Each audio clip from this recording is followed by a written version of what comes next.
কার কাছে যাবো বিচারের জন্য? আমাকে পক্ষে হইয়া কেউই দাঁড়ায় না বাজার। পায়খানার ছিলাপের উপরে দোকানদারি করিয়া থাকি, খাইতে পাই না, মাইসে দিলে খাই, না দিলে না খাই। মোহাম্মদপুর গ্রিন রোডে আদাবর থানার অপর সাইডে ছোটোখাটো একটু চা পানের দোকান করি। আমার একটা প্রতিবন্ধী মেয়ে নিয়ে, আমার কোনো স্বামী নাই, আমার কোনো সমতন নাই ঘর ভাড়া দিয়া থাকার মতো। আমি এখানে দোকানদারি করে রাইত হইলে আমি এই ফুটপাতের রাস্তায় আমার প্রতিবন্ধী মেয়ে নিয়ে আমি থাকি। কিন্তু এখানে কোনো বাথরুম, গোসলখানা, পানির কোনো ব্যবস্থা নাই।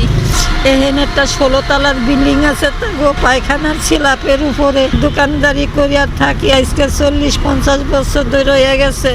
ম্যাজিস্ট্রেট স্যারে আমার দোকানটা ভাঙ্গে নাই।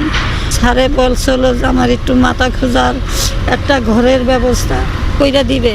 বিএনপির নেতারা, ছেলেপেলারা বলছিল যে আমারে তারা ব্যবস্থা কইরা দিবে, কিন্তু আজও পর্যন্ত তারা ব্যবস্থা করে নাই। কিন্তু তারা বিভিন্ন ধরনের হামলা, গালাগালি, বকাবাজ্য তারা করতেছে। এই 16 তলার পিছনের বাথরুম, এই বাথরুমের থেকে গন্ধ বাইরায়। পিছনের সাইডটা ড্রেরিং, এই ড্রেরিংয়ের মল দিয়া যায়, এই ড্রেরিংয়ের থেকেও গন্ধ বাইরায়। এই ছেলে এই মলের টাঙ্কির থেকেও গন্ধ বাইরায়। তখন আমার পেট ফুলে যায়, মাথা মুথা চলকায়, গন্ধ জ্বালায়, টিকতে পারি না। তখন পেট যখন, আর কতই ময়লার গন্ধ পেটের ভিতরে ঢুকে, আমার পেট যখন ফুলে যায় তখন আমার ওষুধ খাবার লাগে পেটের গ্যাস সরাইতে। পায়খানার ছিলাপের উপর থেকে আমার উড়িয়ে দেওয়ার জন্য মহল্লার মানুষে অনেক চেষ্টা করতেছে এই জায়গাটার জন্য। তারা ভাড়া দিয়া খাওয়ার জন্য আমার উড়িয়ে দিতে পারলে তারা 50,000 টাকা অ্যাডভান্স পাইব, 15,000 টাকা তারা ভাড়া পাইব।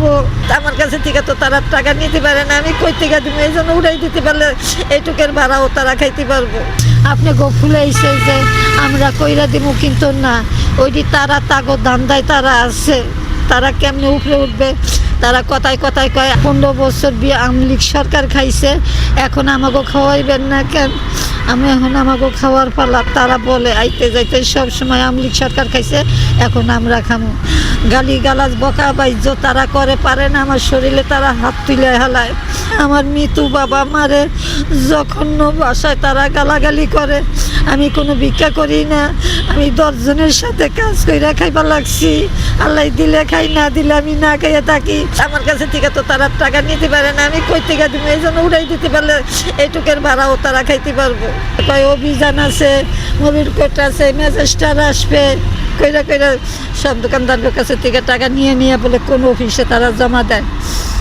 জানি না, বলতে পারবো না, আল্লাহ জানে। কার কাছে যাবো বিচারের জন্য? আমাকে পক্ষে হইয়া কেউই দাঁড়ায় না বাজার। আর আমি সলিড বিচার কেউর কাছে আমি পাইও না, যার কাছে যাই কেউ আমাকে বিচার নেয় না। আমরা অসহায়, রাস্তায় থাকি, খাইতে পাই না, মাইসে দিলে খাই, না দিলে না খাই। আমি সরকারে আবেদন জানাই, তারেক জিয়ারে, সে জানি আমারে জানি একটু থাকার একটু ব্যবস্থা জানি সে জানি কইরা দেয়, জানি আমার প্রতিবন্ধী মেয়েটা নিয়ে জানি আমি একটু ভালো জায়গায় জানি একটু মাথা খোঁজার বুঝতে পারি আমার এই প্রতিবন্ধী সন্তানটারে নিয়ে। এইটাই আমি তার কাছে আবেদন জানাই, তার কাছে মিনতি করি।